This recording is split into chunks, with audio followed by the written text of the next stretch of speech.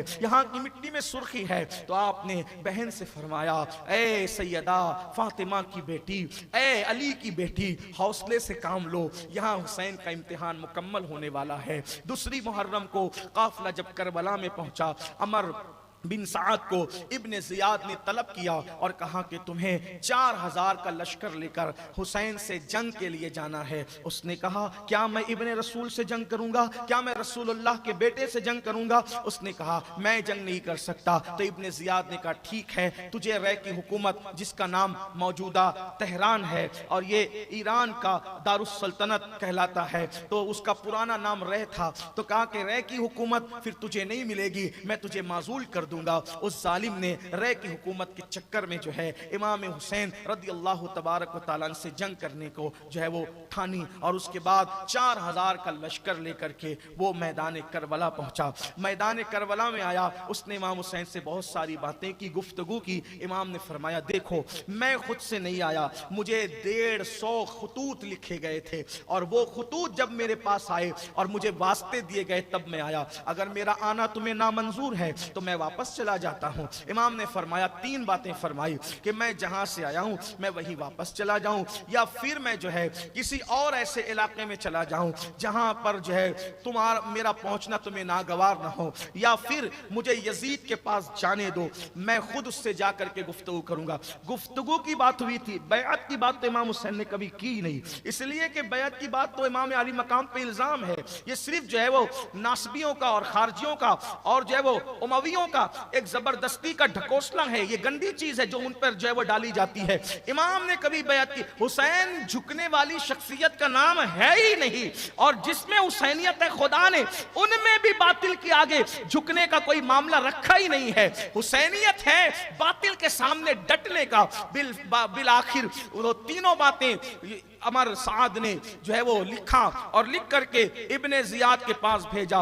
ابن زیاد نے اس کو پڑھا اور پڑھنے کے بعد اس کو ایسا لگا کہ معاملہ کچھ جو ہے وہ ٹھیک سا معلوم ہوتا ہے، اور ابن زیاد بھی اس پر کچھ سوچ رہا تھا۔ تو وہاں پر شمر ابن ذل جوشن بیٹھا ہوا تھا، یہ جو ہے وہ کوڑی تھا، چتکبرا کتا حدیث میں اس کو کہا، اللہ کے رسول علیہ السلام نے اس کو چتکبرا کتا فرمایا، آگے ابھی آپ سنیں گے تو پتا چلے گا۔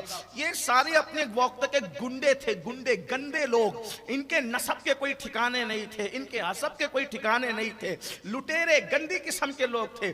آپ ایک ایک کی تحقیق کریں تو آپ کو پتا چلے گا کوئی شریف لوگ نہیں تھے یہ جو امام علی مقام کے ساتھ جنگ کرنے کے لیے کربلا میں آئے تھے، سوائے چند ایک کے، وہ بھی ان کے باپ شریف تھے لیکن وہ شریف نہیں تھے۔ جیسے عمر سعد آیا تھا، اس کے والد سعد ابن ابی وقاص تھے، یہ ہمارے آقا، ہمارے امام، ہمارے ماوا ملجا ہیں، عشرہ مبشرہ میں سے ہیں، اور عمر کی وجہ سے حضرت سعد ابن ابی وقاص کے بارے میں ہم ایک ذرہ برابر بھی دل میں کوئی گمان نہیں لا سکتے۔ کیوں؟ اس لیے کہ ہمارے یہاں نسبتوں کا خیال ہے، ہم اپنی طبیعت سے، اپنی تحقیق سے، اپنی مرضی سے، اپنی عقل سے، اپنے شعور سے، اپنے خرد سے کسی کو مانتے ہی نہیں۔ ہمارے یہاں معیار ہے، ماننے کا ایک ہی معیار ہے، وہ محمد الرسول اللہ ہے۔ حضور نے جس کو جو مقام دے دیا ہے ہم اس کو اسی مقام پر مانتے ہیں، بلکہ ہمارے مرشد حضرت مجدد الفسانی تو یہاں تک کہتے ہیں اے اللہ میں تیری عبادت اس لیے کرتا ہوں کہ تو میرے محمد کا رب ہے۔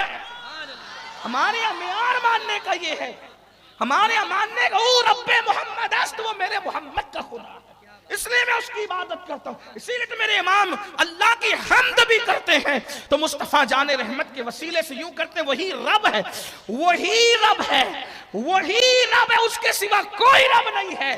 کون رب ہے؟ وہی رب ہے, وہی رب ہے. کون وہی رب ہے؟ جو خود بنتے ہیں وہ رب نہیں ہے, جنہیں لوگ بناتے ہیں وہ رب نہیں ہے, جن کے دعوے ارگم درگم وہ رب نہیں ہے. کون رب؟ وہی رب ہے جس نے تجھ کو کرم بنایا, بھیک مانگنے کو تیرا آسان بتایا. تجھے حمد ہے خدایا, تجھے حمد ہے.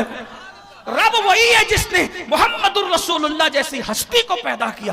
جب پیدا ہونے والا ایسا ہے تو پیدا کرنے والا کیسا ہو؟ وہی رب ہے جس نے تجھ کو حمتن کرم بنایا, ہمیں بھیک مانگنے کو تیرا آستہ بتایا. تجھے حمد ہے خدایا, تجھے حمد. کیسے بنایا؟ تو آگے بات آ رہی ہے, وہ کنواری پاک مریم, وہ نہ وقت فیہ کا دم ہے عجب نشان اعظم, مگر آمینہ کا جایا. یہی بولے سبرہ والے, چمنے جہاں کے تھالے سبھی میں نے چھان ڈالے, تیرے پائے کا نہ پایا, تجھے یک نے یک بنایا, تجھے یک یک بنایا. حمد ہے خدایا, تجھے حمد ہے خدایا. اللہ اکبر. تو یاد رکھنا, ہم کسی بھی ایسی ہستی کو جس کو رسول اللہ نے مرتبے دیے, ان کی اولادیں کتنی بگڑ جائیں, اولاد بگڑنے سے کیا ہوتا ہے؟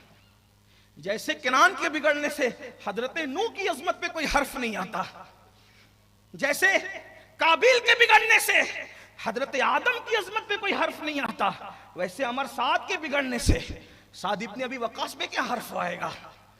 تو اگر کوئی ایسی ہستیاں ہیں تو ہم ان کے لیے ذرہ برابر بھی دل میں کوئی, کیونکہ ہمارے نبی نے جس کو ہاں البتہ جس کو پروپیگنڈوں نے مرتبے دیے ہیں, پھر ہم اس کے سزاوار نہیں ہیں, کیونکہ ہم حضور علیہ السلام کی شریعت کے پابند ہیں. اگر کوئی کسی کو ہم پہ تھوپنا چاہتا ہے تو ہم اس کو نہیں مانیں گے.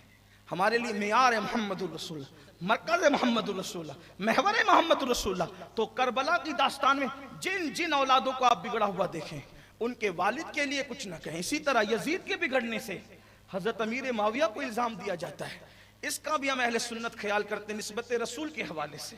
حضور کی نسبت کا خیال کرو, حضور کی نسبت کا خیال کرو. یہ نہیں, کچھ لوگ کا دماغ یہ بن گیا ہے کہ اگر میں کسی کو گالی دوں گا تو میں اہل بیت کا بہت بڑا دنیا کے اندر جو ہے وہ محبت کرنے والا کہلاؤں گا, اور وہ سوچتے ہیں کہ ہم سے بڑا کوئی محب اہل بیت ہے ہی نہیں. اور جب تک کہ ہم 4-6 لوگوں کو گالیاں نہ دے دے, یاد رکھنا تبرعی بننا یہ مروانیوں کا کام تھا. علی والوں نے کسی پہ کبھی تبرع کیا ہی نہیں ہے. علی والے تبرع نہیں کرتے. علی والوں, ایک بات بتاؤں, تبرع وہ لوگ کرتے ہیں جن کے پاس وقت ہوتا ہے. ہمارے پاس تو ہستیاں ایسی ہے کہ پیار کرتے کرتے زندگی ختم ہو جاتی ہے, ہمیں تو توجہ دینے کی ضرورت نہیں ہے. ہمیں حسین کے حسن نے فرصت نہیں دیا, ہم دشمنوں کی طرف دیکھیں کب. اور واللہ جب کوئی مجھ سے کہتا ہے نا کہ اس کو قیامت میں پکڑیں گے تو مجھے ہنسی آتی ہے. میں نے کہا جس کے لیے ایسے ایسے یار ہوں گے اس کو قیامت میں فرصت کہاں ملے گی؟ کبھی جلوہ نانا حسین ہوگا, کبھی جلوہ بابا حسین ہوگا, کبھی جلوہ برادر حسین ہوگا, کبھی جلوہ اصل حسین ہوگا, کبھی جلوہ نسل حسین ہوگا. اس میں ایسے گم ہوں گے کہ ہمیں محشر کا بھی خیال نہیں ہوگا. کیوں؟ بیدم شاہ یوں کہتے بڑی دمدار باتیں, عجب تماشا ہو میدان حشر میں بیدم کہ سب ہو پیش خدا اور میں روبرو رسول. سبحان اللہ. نعرہ حیدری, نعرہ حیدری, فیضان شہیدان کربلا. سبحان اللہ, سبحان اللہ, سبحان اللہ. عمر سعد نے جب خط بھیجا تو شمر ذل جوشن نے اس کے کان بھرے ابن زیاد کے. میں نے سنا ہے کہ وہ رات رات بھر بیٹھے ہوئے باتیں کرتا ہے اور یہ کرتا ہے وہ کرتا ہے. اگر وہ تجھے تو یہ سب باتیں قبول ہی نہیں کرنا چاہیے, تجھے تو یہ کہنا چاہیے کہ یا تو آپ جو ہیں وہ بیعت کریں, وہ بھی میرے پاس آ کے بیعت کریں, یا پھر قتل ہونے کے لیے لڑنے کے لیے تیار رہیں. شمر نے جب یہ بات کہی تو ابن زیاد نے کہا تو نے سچ کہا, اور پھر اس کے بعد اس نے مزید لشکر دے کر کے امام پاک کے مقابلے کے لیے بھیجا. اس طرح سے 3-4 ٹکڑیوں میں کمک پہنچی اور وہ پورا لشکر اہل سنت کی بعض معتبر کتب کے مطابق 22,000 کا لشکر بن گیا. 22,000 کا 72 نفوس سے لڑنے کے لیے